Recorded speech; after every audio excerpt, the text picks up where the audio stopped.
What about Mr. Downtown Melo? You're listening to the Entertainment Report on iHeartRadio, live from Orlando for Wednesday, September 11th, 2024, delivering some major stories and trends going on in the world of entertainment and beyond. You can follow the show on Facebook, Twitter, or Instagram, facebook.com/The Entertainment Report with Raymel, that's REYMELO, on Twitter at The Enter Report, or on Instagram at The Entertainment Report. You can listen to the show anytime you want on iHeartRadio. Just go to iHeart.com or your iHeart phone app, search for The Entertainment Report, and it'll take you to the page. Amazon is introducing the new series Citadel, Diana. Prime Video shared a trailer for the show Wednesday featuring Matilda De Angelis. Citadel, Diana is an Italian spy thriller set in the same world as the American series Citadel, starring Richard Madden and Priyanka Chopra. De Angelis plays Diana Calaveri, an agent of the global spy agency Citadel, which was destroyed 8 years ago by the powerful enemy syndicate Manticore. Citadel Diana takes place in Milan 2030 and begins with Diana trapped behind enemy lines as a mole in Manticore. The official synopsis reads, when she finally sees a way out and the chance to disappear forever, the only way to do so is trusting the most unexpected ally, Ido Zani, played by Lorenzo Servasio, the heir to the Manticore, Italy, and the son of the head of the Italian organization, Ettore Zani, played by Maurizio Lombardi, who is vying for leadership against the other European families. Julia Platon, Thea Rutan, Gordana Fagianiano, Danielle Paoloni, Bernhard Schultz, and Filippo Negro also star. Citadel Diana is directed by Arnaldo Catanari. Alessandro Fabri developed the series and co-wrote the show with Ilia Bernardini, Gianluca Bernardini, Laura Colella, and Giordana Mara. The season will consist of 6 episodes and premiere October 10th on Prime Video. The original Citadel debuted in April 2023 and was renewed for Season 2 that May. The global franchise is executive produced by the Russo brothers, AGBO. The upcoming season of the Jennifer Hudson Show will focus on how viewers can choose joy. Season 3 premieres Monday and includes celebrity appearances from Angela Bassett, Sofia Vergara, Andrea Bocelli, Sweetie, Kristen Bell, Ariana DeBose, Rob Lowe, Jimmy Kimmel, Dave Bautista, and Marlon Wayans. The official synopsis reads, Jennifer will highlight a diverse array of guests, including celebrities, video sensations, and everyday heroes, all of whom embody the spirit of choosing joy in their daily lives. The show was nominated for 4 Daytime Emmy Awards in 2024. She said in a recent episode, I love it here, before announcing her show's renewal. I love your energy each and every day when I get to come through these doors and see all these beautiful faces, your energy and your spirits. It lifts me up just as much as I hope that I would lift you up when I come out here. Netflix announced Wednesday that Yerin Ha will join Bridgerton Season 4 as Sophie, also known as the Lady in Silver. The Netflix teaser announced a new lead is unmasked. The oncoming season spotlights Benedict Bridgerton, portrayed by Luke Thompson, as he falls for the mystery woman, played by Sophie, he met at a masked ball. Ha told Netflix Tadam, there's this theme with masks that was running throughout all of my audition scenes. When does Sophie put on a mask to cover her emotions? Or vice versa, when she does take it off, and when does she so soften up? She also felt connection to her character's determination to rise above life's challenges. Ha has previously starred in Halo and will appear on Dune Prophecy, but shared that she was still nervous to join the Bridgerton cast. She said, I was stressed over nothing because everybody had truly welcomed me with open arms. The show's 3rd season aired Part 1 in May and Part 2 in June. Indian actor and comedian Veer Das will host the International Emmy Awards. The International Academy of Television Arts and Science announced in a press release Wednesday that Das will host the awards show for the first time. Das was nominated in the comedy category in 2021 for his Netflix stand-up special Veer Das for India, and won in 2023 for his comedy special Landing. As an actor, he is known for Whiskey Cavalier, Hamask, and several other Bollywood roles. Bruce L. Pasner, the president and CEO of the International Academy of Television and Arts and Science, says we're delighted to welcome back Yerin Ha to our stage and to add International Emmy host to his impressive list of talents. With his unique humor and perspective on the world, he now joins a distinguished group of gala hosts over the years who fit in perfectly with our global audience. The International Emmys recognize excellence in television produced outside of the U.S. The 52nd annual ceremony will take place November 25th in New York City. Ha says, I'm so happy to be hosting the International Emmys. It is a massive, prestigious night to uphold makers from across the world that I believe is making its best content. I know firsthand how it can be life-changing. New Zealand actor and comedian Rhys Darby hosted the 2023 awards show. This year's Primetime Emmy Awards, which recognizes excellence in American primetime programming, will be held Sunday in Los Angeles. Justin Timberlake is scheduled to enter a new plea deal Friday in his drunken driving case in New York's Hamptons, prosecutors said. Details of the plea weren't disclosed, but a person with knowledge of the deal said Timberlake has agreed to plead guilty to a less serious offense than the original charge of driving while intoxicated. The person spoke to the Associated Press on conditions of anonymity because they were not authorized to speak publicly about the case. Timberlake's attorney, Edward Burke, declined to comment. The pop singer is set to appear in person on Friday in Sag Harbor Village Court to enter a plea. Suffolk County District Attorney Ray Tierney's office confirmed Wednesday. Timberlake was arrested in the village of Sag Harbor on the east end of Long Island on June 18 after police said he ran a stop sign in the village center, veering off his lane and got out of his BMW smelling of alcohol. The 43-year-old Texas native pleaded not guilty to a misdemeanor drunken driving charge. At a hearing last month, a judge suspended Timberlake's right to drive in New York. His lawyer, Burke, has maintained that Timberlake was not drunk and that the case should be dropped.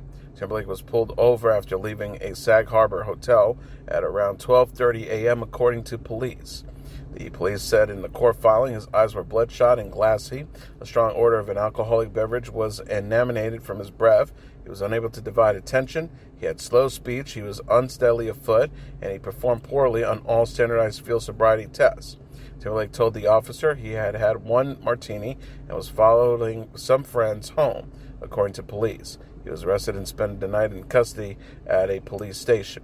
The boy band singer turned solo superstar, an actor, his agent, and other reps didn't immediately respond to emails seeking comment on Wednesday. The 10-time Grammy winner, Timberlake began performing as a young Disney Musketeer, rose to fame as part of the boy band NSYNC, and embarked on a solo recording career in the early 2000s. Sag Harbor is a one-time whaling village mentioned in Herman Melville's classic novel Moby Dick that nestles amid the Hamptons, around 100 miles east of New York City. Taylor Swift, one of the music industry's biggest stars, endorsed Kamala Harris for president shortly after the presidential debate ended last night. Swift wrote late Tuesday in an Instagram post, which included a link to voter registration website, I think she's a steady-handed, gifted leader, and I believe we can accomplish so much more in this country if we are led by calm and not chaos. Swift has a dedicated following among young women, a key demographic in November's election, and her latest tour has generated more than $1 billion in ticket sales. In half hour, the post received more than 2.3 million likes. She included a picture of herself holding her cat Benjamin Button, and she signed the message, Childless Cat Lady. The remark is a reference to 3-year-old comments made by J.D. Vance, Donald Trump's running mate, about women without children not having an equal stake in the country's future. A Harris senior campaign officer said that the endorsement was not coordinated with the campaign. Tim Holtz, Harris's running mate, appeared to learn about the endorsement in the middle of a live interview on MSNBC. As Rachel Maddow read the text, Waltz broke into a smile and patted his chest. Waltz says, that was eloquent and it was clear, and that's the kind of courage we need in America to stand up.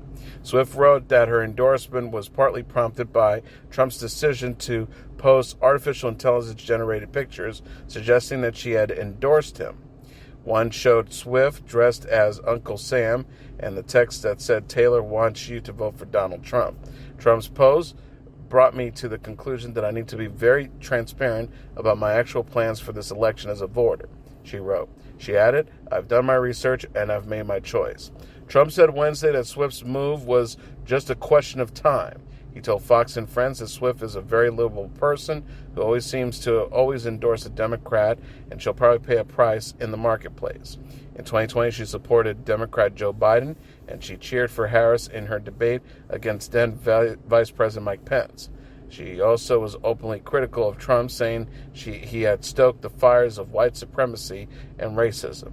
Swift is a popular figure nationwide, but especially among Democrats. In October 2023, Fox News poll found that 55% of voters overall, including 68% of Democrats, say they have a favorable view of Swift. Republicans were divided, with 43 having a favorable opinion and 45 an unfavorable one.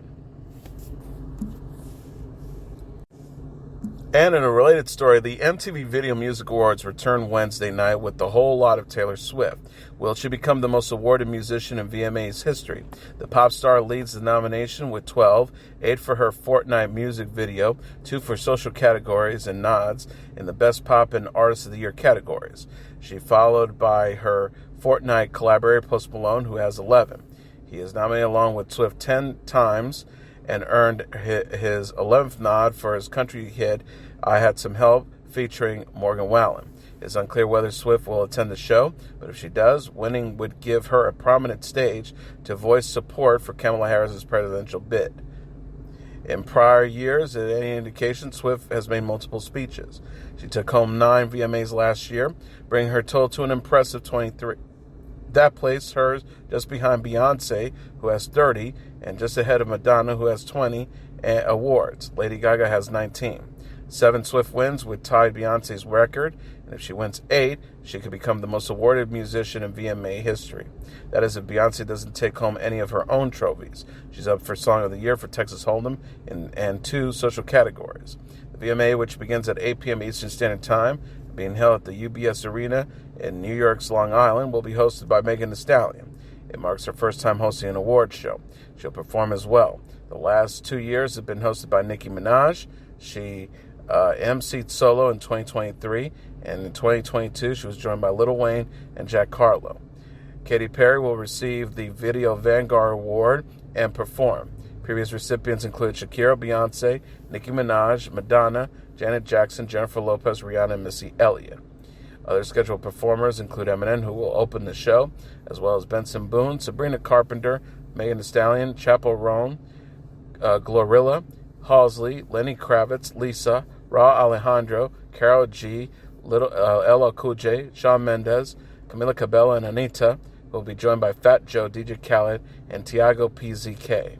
The VMAs will air on MTV and simulcast on BET, BET Her, CMT, Comedy Central, Logo, MTV, MTV2, Nick at Night, Paramount Network, Pop, TV Land, VH1, and Spanish on Univision. And finally, Frankie Beverly, who with his band Maze inspired generations of fans with a smooth, soulful voice and lasting anthems, including Before I Let Go, has died. He was 77. His family said in a post on the band's website and social media accounts that Beverly died Tuesday. In the post, which asked for privacy, the family says he lived his life with a pure soul, as one would say, and for us, no one did it better. The post did not say his cause of death or where he died. Beverly, whose songs include Joy and Pain, Love is the Key, and Southern Girl, finished his farewell I Want to Thank You tour in his hometown of Philadelphia in July. That same month, the Essence Festival of Culture in New Orleans included a special tribute to Beverly and Maze, who closed out the event for its first 15 years. His performances at the festival, the nation's largest annual celebration of black culture, would turn the crowd into a sea of dancing fans, many wearing white clothing like Beverly himself often donned. The festival organizer said in a statement, Frankie Beverly's artistry wasn't just about sound. It was the very thread that stitched together our collective memories and moments of joy. His melody will forever echo in our hearts and continue to inspire. Beverly was 77. And that is your entertainment report for Wednesday, September 11th, 2024. I'm your host, Mr. Downtown Ray Melo. I'll be back tomorrow to deliver some major stories and trends going on in the world of entertainment and beyond. You can follow the show on Facebook, Twitter, or Instagram. Facebook.com/The Entertainment Report with Ray Melo. That's RAYMELO. On Twitter at The Enter Report, or on Instagram at The Entertainment Report. You can listen to this episode or any previous episodes of The Entertainment Report anytime you want on iHeartRadio. Just go to iHeart.com or your iHeart phone app, search for The Entertainment Report, and it'll take you to the page. Good night, and God bless you all.